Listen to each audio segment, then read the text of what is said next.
Agora, Gabi, pra gente começar nosso bate-papo, cara, eu queria que você fizesse, na sua leitura, uma avaliação do ano do São Paulo de 2025. Você esteve literalmente em todos os jogos, você acompanha o São Paulo, você conhece a política do São Paulo. Qual que é a avaliação sua do ano do São Paulo? Foi um ano catastrófico? Foi um ano péssimo? Foi um ano regular? Analisando também o contexto, né? Eu acho que ele é um ano fracassado por uma premissa muito simples. O São Paulo, que não tem dinheiro para gastar, tentou fazer um movimento, né, de contratações centralizado em algumas figuras, Oscar, Lucas, Caleri, caras que seriam ali os principais, Luciano, são os principais jogadores, e na hora que assim mais precisou, tinha apenas o Luciano à disposição bem fisicamente. Então ele é um ano fracassado muito por uma questão do DM, né, do departamento médico / preparação física. A gente não sabe ao certo quem é o culpado, o fato é que alguém tem culpa nessa história, né? Mas ele é fracassado por isso. As Copas foram ruins do São Paulo, cara, como há tempos não vinham dessa forma, né? A gente viu ano passado até o jogo contra o Galo. Pra mim, o São Paulo, a ida, o São Paulo tinha que ter brigado pra não jogar aquele dia, que era a morte do esquerdo. Um dia antes, o clima tava Copa do péssimo, Brasil, né? São Paulo, isso, Copa do Brasil. O São Paulo tava muito mal pra aquele jogo, perdeu por 1-0, e lá, acho que faltou uma ousadia aí do Zubeldia pra poder partir pra cima, e aí 0-0. O jogo do Botafogo, ele dói, mas é um roteiro que você cai de pé. Porque você briga, vai até o final, perde. É um puta roteiro ruim pro torcedor. Mas é assim, você cai de forma de pé, né? Cai, cara, de cabeça erguida. Esse ano, o Atlético Paranaense, pra mim, é imperdoável a questão de Andrei. Não se poupa goleiro em jogo mata-mata. Teve um erro, né, do Crespo ali na avaliação, mas o erro principal do Jandrei, já que o Rafael é o goleiro principal, e já que o Jandrei era, ou é, né, porque ainda é do São Paulo, o reserva mais bem pago do Brasil, algo ele tinha que te entregar. Ele não te entregou. Acho que o Crespo entendeu na prática apenas o que é uma pena. E aí teve erro de arbitragem lá também, mas não justifica o São Paulo cair fora da forma que foi. E os pênaltis, né? Tapia, Jandrei e Sabino batendo os pênaltis. Nada a ver. Também não deu. E no Campeonato Brasileiro teve uma recuperação que é mérito do Crespo. O São Paulo não cai por conta do Crespo. Então, assim, pensando no que entrega a atual gestão do São Paulo, o ano ele é bem sucedido porque o São Paulo não caiu. Porque eu sempre espero o pior dessa gestão. E acho que ano que vem vai ser mais uma missão. Talvez a maior vitória do ano é o São Paulo não cair para a Série B do Campeonato Brasileiro. E assim vem sendo. Mas é um ano fracassado, melancólico. E acho que tudo está condicionado também com esse próximo passo. Qual será o próximo passo do São Paulo? O fato é que o Júlio Casares vive o seu pior momento político no clube, né? Por tudo que envolve o campo bola também, mas não só isso. E eu tenho muita preocupação com esse próximo passo. Para mim, tende a ser pior 26 do que foi 25.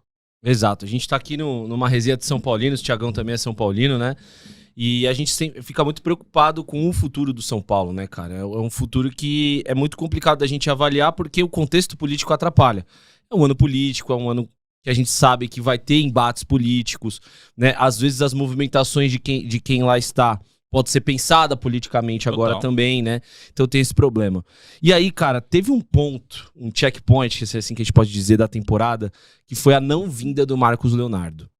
Isso é um ponto que, assim, você falou muito no nosso grupo que o Crespo, antes do jogo contra o Palmeiras em 2021 na Libertadores, pediu no centroavante. Esse centroavante não veio e o Pablo isola aquela bola lá no Allianz Parque. Cara, parece que foi um roteiro repetido. Você pode contar pra gente os bastidores de tudo isso? Porque foi uma comoção gigantesca e uma frustração gigante que acaba com o Rigoni, né? A história do Marcos Leonardo é muito frustrante. Pra mim é o ponto de maior ruptura de confiança até pra atual temporada do São Paulo, né, que passou. E é um momento muito, muito triste, assim, porque você escancara uma realidade financeira do São Paulo e também de gestão, né? A história do Marcos Leonardo, pra mim, poderia mudar a história do São Paulo na Libertadores. E é fácil falar agora, porque já foi. Mas a gente lembra desse caso de 21, onde tentaram Benedetto também, estava por detalhes, estava para fechar, de repente não estava mais. E aí foi com o Pablo e companhia para a Copa Libertadores e tomou uma taca do Palmeiras lá, com o Pablo perdendo o gol quando estava 0-0. Eu acho que, assim, pela fase, faria o Benedetto aquele gol. Assim como acho que o Marcos Leonardo faria um gol em Quito ou aqui. Aí é outra história, depois a gente fala sobre isso. Em Quito ele faria, cara. Tem muita chance, eu acho também. Mas enfim, não dá pra gente prever algo que não Não aconteceu, né? É saudade do que a gente não viveu. Né? Mas eu acho que o Marcos Leonardo, assim, a história, né, da contratação, ela surge naquela semana ali que todo mundo lembra, que era a última janela de, enfim, transferências do último dia, a última semana. Eu tive a informação dele 10 dias antes de vazar praticamente, né? E aí tava havendo essa conversa e foi num fim de semana que esquentou essa conversa de fato, né?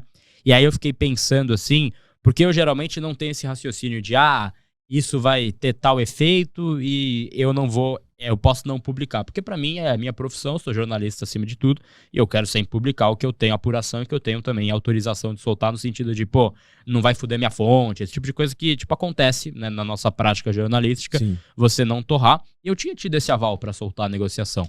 Mas aí eu pensei, olhei assim e falei, cara, soltar agora, de repente pode prejudicar o negócio. Pode ser algo que mele, né? Pode deixar tudo muito ruim.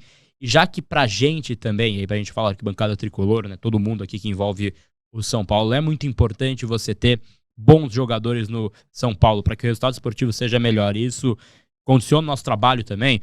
São Paulo na Copa Libertadores a gente viaja, a gente faz jogos de maior apelo, a gente tem mais patrocinadores, isso tudo. A fase boa do São Paulo é ótima pra gente. A fase ruim é péssima pra gente. Isso sempre foi. Então, eu avaliei e falei, cara, acho que não tem nada muito concreto, não vou soltar. E aí saiu a informação no fim de semana. Aí também, né, a partir do momento que já tá na imprensa, aí você passa o seu detalhamento aí de fontes, né? E aí passei a informação. Isso foi, acho que num sábado, e foi curioso porque eu tava embarcando de férias, né? A gente conversou muito. O cara tava em Mykonos. Na Grécia. Tava ruim. A mulher dele devia estar muito feliz com ele, né? Não, cara, mas assim, foi um negócio. Eu tava. Foi uma viagem em família.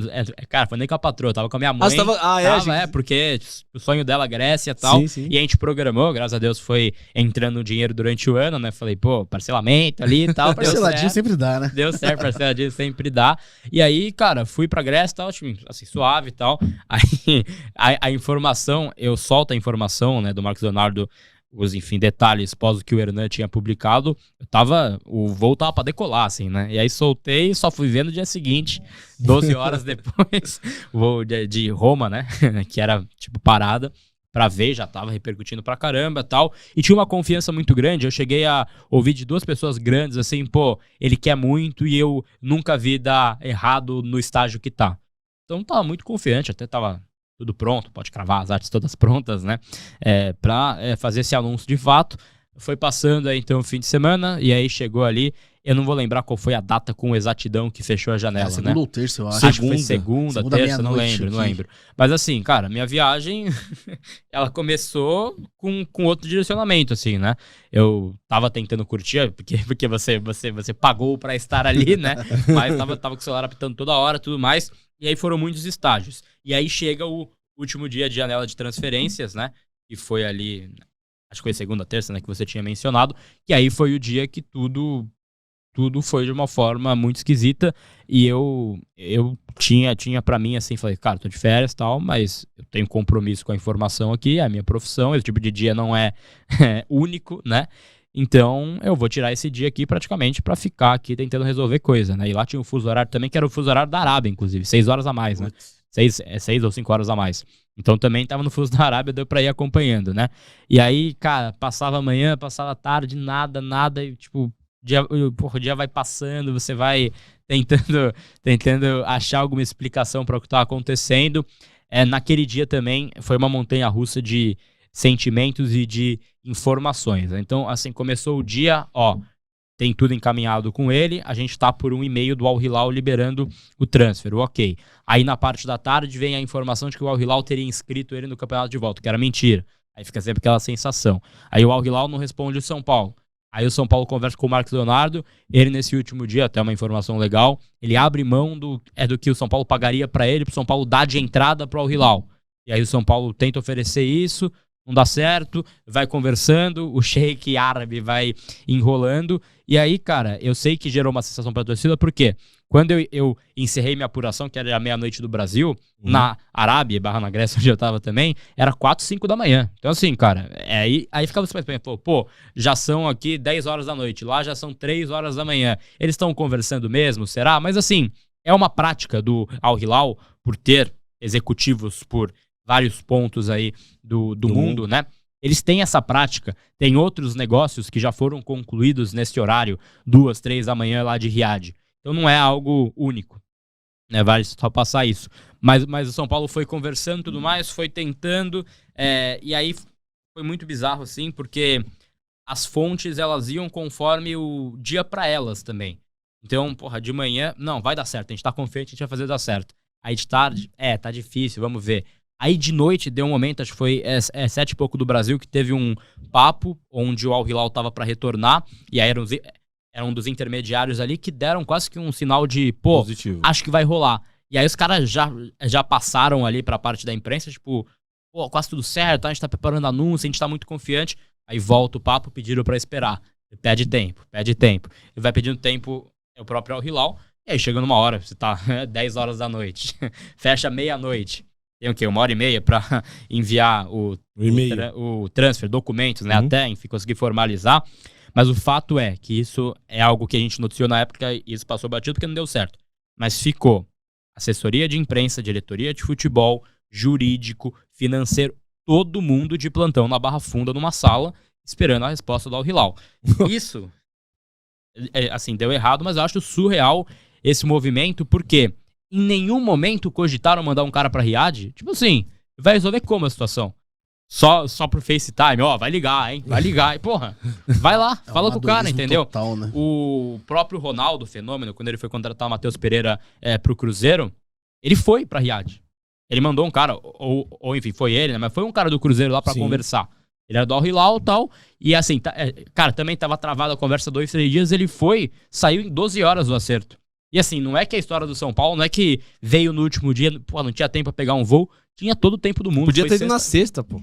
Cara, vai sexta-feira, chega sábado lá, cara, desenrola, resolve. Sabe? Então, é o tipo de coisa que eu acho absolutamente surreal também dessa história. Criou uma expectativa muito frustrante, criou uma ilusão muito frustrante. E aí, eu acho que a ideia era, a gente traz o Marcos Leonardo e traz o Rigoni, sabe? Faz os dois juntos. E aí, no fim, você sonha com o Marcos Leonardo e você acorda só com o Rigoni, joga o Rigoni na Copa Libertadores e não faz nada. Então, eu acho que esse episódio em específico, eu sei que já passou, eu sei que não vai mudar nada, eu sei que não é uma fórmula exata, mas eu acho que é um dos pontos, né? O fracasso do ano do São Paulo é explicado por alguns pontos.